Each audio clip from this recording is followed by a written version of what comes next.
Hi, I'm Damien, and the channel's called Damien Talks Money. But all I've really done so far is talk about investing, which isn't good enough. So today, let's change that. I know what it's like when you finally get to a place in your life where you want to start investing or saving towards a goal. You go online to look for advice, and then everyone is shouting about the importance of an emergency fund. It's what your emergency fund is for. It covers your butt when things go bad. An emergency fund, a boring pot of cash that just sits there rotting away in case the never happens. But I want to save, I want to invest. I wanna be the very best. Well, in today's video, we're going to look at the arguments of whether you should build an emergency budget first or you should be saving. We're going to look at why an emergency budget is so important, where you can store them, and by the end of this video, I'm going to show you how when it comes to building an emergency fund and saving, it doesn't need to be one or the other. And with my help, you could have it all. Let's get it. So first of all, let's quickly look at what is an emergency fund. Essentially, it's an easy to access pot of cash that can be used in two sets of circumstances. The first would be to cover essentials if you can't work. So if you lose your job, this money can support your basic needs like rent, bills, and eating until you're back in regular employment. The other circumstance is one that I think is more common. It is for those random left field costs that come out of nowhere, like a pop car tyre or losing your house keys and needing to pay for a locksmith. But why are they important? Considering everything that's happened in the last few months, I don't think it's ever been clearer that we should all have an emergency fund. But there's a few perspectives to consider here. The first is the most obvious. What happens if the poop hits the fan and we lose our jobs? Nationwide conducted a study that showed that 11.5 million people in the UK have savings of under £100 or less. Meaning if the unforeseeable happens, the only choice for these individuals is to borrow money, either from their family or from a lender in the form of like an overdraft or a credit card. This then compounds the problem, as that individual needs to pay back that debt, reducing their ability to build up an emergency fund, and so we go round and round and round and round. Unexpected emergency costs being one of the main reasons that people in the UK get themselves into debt in the first place. When it comes to the argument of building up an emergency fund versus saving or investing, an emergency fund is an essential tool that will help you get to your saving or investing goals quicker. I know on face value that's counterintuitive, because any money that I store in an emergency fund is less money that I can save or invest. And there's a lot of people out there that would recommend that you just invest your emergency fund, say put it into stocks and shares. And if life decides to kick your ass, you should just sell some of the stocks and shares to pay for the cost. But personally, I don't agree with this logic, as I believe an emergency fund prevents you from locking in losses. Let me explain my logic here. Let's say instead of building up an emergency fund, you put that cash into stocks and shares or another investment, with your intention being if an emergency cost does come up, you just sell the investment to pay for the issue. That's all good and well when your investments are on the rise, but what happens if, like recently, the markets have dropped by 30% due to COVID-19 and then your car breaks down?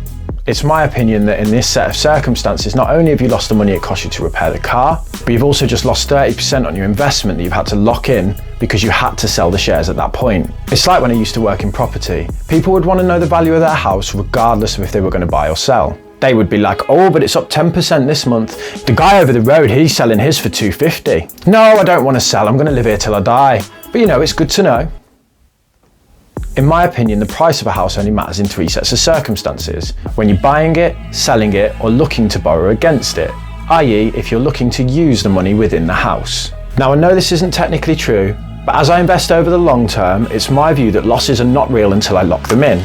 This is why I don't bottle it when the markets drop, because I don't need the money, because I have an emergency fund. If I don't sell the shares, the loss isn't real, it's all just numbers on a screen. Fugazi, fugazi, it's a wazi, it's a woozy, it's a fairy dust. It doesn't exist. Thanks, Matt. Only if I sell the shares do I lock in the current price. Only then do I gain or lose money. If you don't have an emergency fund, you don't get to choose this. So having an emergency budget is saving. It's saving yourself from not having the ability to choose when you lock in gains or losses. I mean, really it works when investments are going up as well. Do you really want to be selling an investment that's on the rise so that you have to pay for a new fan belt? It's kind of like chopping the head off a plant. While it might continue to grow afterwards, you're going to stunt the growth regardless. The final reason is the psychological component. It is empowering to know that I have 3 months worth of living costs set aside. I know that if I ever don't want to do my job, I can leave and I have 3 months worth of money sat there that I can lean on till I find another job. Making sure I get the best possible job for me rather than being forced to find a job quickly because I need money to pay bills. We all invest because we dream of the freedom money gives us. Well, what is more freeing than knowing you can walk from your job or any situation that you don't like and you're good for at least 3 months? Don't see an emergency budget as dead money sat on the side. See it as an investment in your own freedom and sanity. But how much is enough? There is no right answer to this, but I'll tell you now, there is such thing as too much emergency funds. As we know, any money in emergency funds is money you can't put towards savings goals or investing. You don't want to be sat there with 200k in your emergency budget, be renting for the rest of your life with zero in pension and nothing invested. So when considering how much you should have in an emergency fund, we should look at the realistic worst case scenario and plan from there, which in my opinion is losing your job. The government have kindly conducted a study that found that 44% of the UK population take 3 months to find a job when they're unemployed. So 3 months worth of essential living costs should be the ultimate goal. But this is really a personal choice. Some people say 6 months. I personally lie awake at night dreaming about the days when I have 12 months worth of living costs in a bank account. The way to calculate this is to work out your basic living costs in a month, everything from rent or mortgage down to the food you eat, then multiply this figure by 3. But don't forget, it doesn't need to cover every single cost that you cover on a monthly basis. If you fall out of work, it's unlikely that you're going to go clubbing, restaurants or on holidays. So only really budget for the essentials, the things that you need to live. But where do you store the funds? The aim of the game here is not to grow these funds like you would an investment. You just want to protect them from the eroding effects of inflation.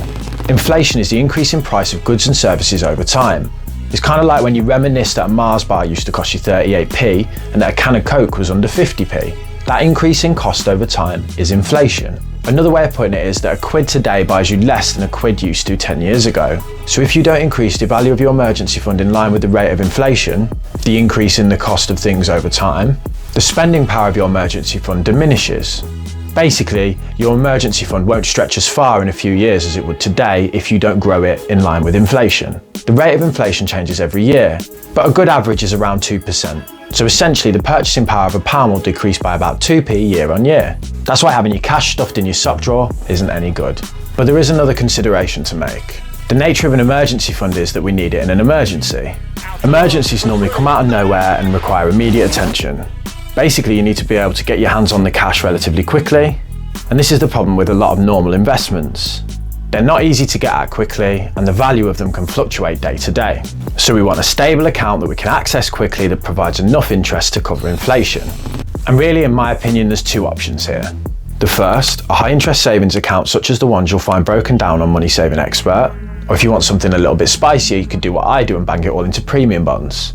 If you're not sure what premium bonds are, I've done a full review of them and I'll link that video in the end cards for you. So we know the importance of an emergency fund and we understand where we should be storing them. But is it possible to build up an emergency fund whilst also saving and investing at the same time? Because I understand that watching this video you're probably quite conflicted. You're thinking, I get why they're important, but I really want to save and invest. And your logic isn't flawed. It's a basic investing principle that the longer you have money invested, the more chance it has of compounding and the bigger it can grow for that reason. So delaying is only hurting your overall gains.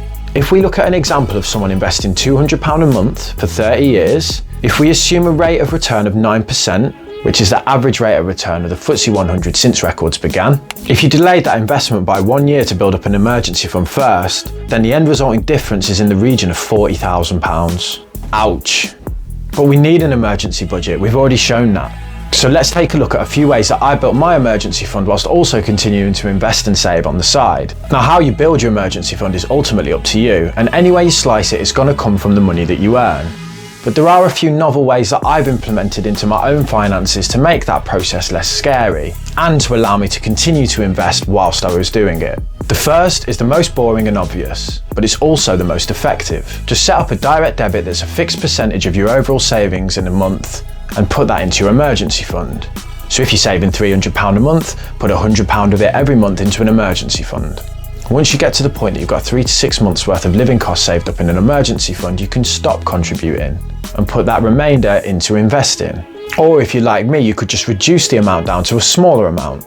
So for example, I have 3 months worth of living costs sat in premium bonds. I still contribute £30 a month though every month to premium bonds, because we all know in life, more money, more problems. I foresee as I get older and richer that the problems in my life are going to become more expensive. So I like to know that that emergency fund is ever increasing.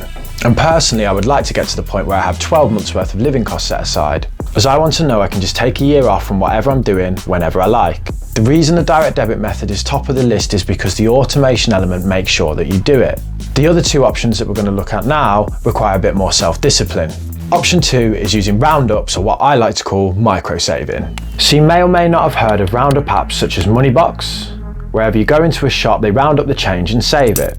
It's a great way to build up an emergency fund, and in my opinion, Monzo do this best as they take the money straight away. So if you go into a shop and spend 85p, they take 15p off your card straight away. But you don't need a fancy app to do this. One thing that I do, well, this is super lame, I can't believe I'm about to admit this. Every time I go to the petrol station and say I'm going to put 30 quid in my car, instead of putting £30 in, I put £27 in, say. I then fire that £3 difference over to my emergency fund while I'm queuing. I do this with basically everything I buy. Try doing it for a couple of months and just see how much it adds up. And then on to the third and final way of sneaking an emergency budget while still being able to save and invest at the same time. Jay-Z once said, if you can't buy it twice, you can't afford it. Everyone watching this video has a bad spending habit, something they wish they didn't spend as much money on. Clothes, booze, fags, kebabs, Skittles, or any other recreational habits that you may or may not have. Rather than spending the rest of your life beating yourself up for something you clearly enjoy, follow Jay-Z's advice, and whenever you decide to dabble in that habit, put the exact same amount of money that it cost you into your emergency fund. You still get to scratch that itch, and best of all, that bad habit of yours is now a positive. Rather than it ruining your financial future, it's setting you up. Meaning when it's 4 in the morning and I'm in a basement tiki bar in the northern quarter of Manchester, contemplating if I should buy another round of expensive zombies for me and the 3 legends I just met outside, I walk over to that bar with my head held high, because I know that while I might regret both the drinks and my moody dance moves in the morning, I'll feel a lot better knowing that even when I was plastered, I secured my financial future that little bit more. Thank you, Hula Bar. It's more than possible to build up an emergency fund while saving at the same time. In fact, today we've actually shown how it's an effective tool to help you save, because when the ish hits the fan, you don't need to dip into those investments to cover the costs. Stop looking at it like it's one or the other, and start laying the foundation to automate the process so it removes the decision. Then add to that through some simple rules I discussed around micro saving and Jay-Z's buying it twice. And I promise it'll build up in no time. Speaking of Jay-Z, there's one more bit of wisdom that he's imparted that's relevant to today's video. In his smash hit Empire State of Mind with Alicia Keys, he says, "Say what up to Tai Tai, still sipping Mai Tais." If you watched the whole video, you should probably hit subscribe. Pretty sure that's how it went. What a banger.